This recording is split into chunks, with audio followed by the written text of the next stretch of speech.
Office থেকে যুক্ত হচ্ছেন সুলতানা স্বর্ণা। স্বর্ণা, জানাবেন রাজধানী সহ সারা দেশের গরমের তীব্রতা নিয়ে আবহাওয়া অফিস কি জানিয়েছে? সামনে এই গরম এবং এই তাপপ্রবাহ যেটি পুরো দেশ জুড়ে আসলে বিরাজ করছে সেটি নিয়ে কিন্তু কোনো সুখকর বার্তা দিতে পারেনি আবহাওয়া অধিদপ্তর এবং আবহাওয়া অফিস। আমাদের কিছুক্ষণ আগে কথা হয়েছে, সেক্ষেত্রে কিন্তু দুটো জিনিস বলা হয়েছে। প্রথমত, আজ থেকে আগামী 2 দিন তাপপ্রবাহর মাত্রাটি বাড়তে পারে, অর্থাৎ গত কয়েকদিন যে মৃদু তাপপ্রবাহ ছিল সেটি কিন্তু আজ ঢাকায় এবং রাজশাহী এবং খুলনায় এই 3 বিভাগে তীব্র তাপপ্রবাহ হিসেবে প্রশমিত হবে, এমনটাই কিন্তু আমাদেরকে জানানো হয়েছে।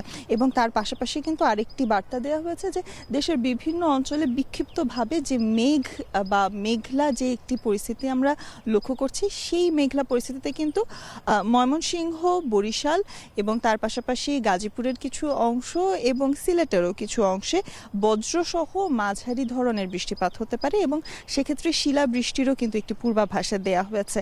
এবং এই কারণে কিন্তু বজ্রপাতের যে মৃত্যু, সেই মৃত্যুর সংখ্যা এবং তার পাশাপাশি ক্ষয়ক্ষতি কমানোর জন্য কিন্তু বিভিন্ন জেলা পর্যায়ে পূর্বাভাস দেওয়া হয়েছে এবং জানানো হয়েছে যারা খেতে কাজ করছেন বা যারা ফসলের জমিতে কাজ করছেন কিংবা যারা পথচারী রয়েছেন তাদের ক্ষেত্রেও কিন্তু এই ধরনের যে বজ্রপাতের সময়কালীন যে আপৎকালীন যে সকল প্রতিকারের যে সকল ব্যবস্থা রয়েছে সেই ব্যবস্থাগুলো গ্রহণ করার।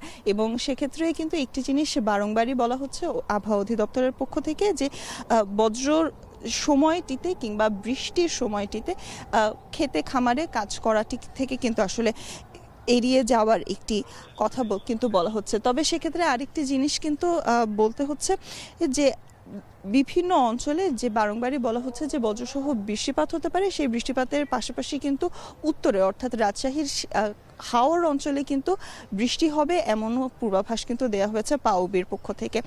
সামনে বর্তমানে এই ছিল আমার কাছে আবহাওয়া অধিদপ্তর থেকে সবশেষ। আবহাওয়া পরিস্থিতির খবর জানাচ্ছিলেন সুলতানা স্বর্ণা। ওয়াটার পাম্পের রোটর এখন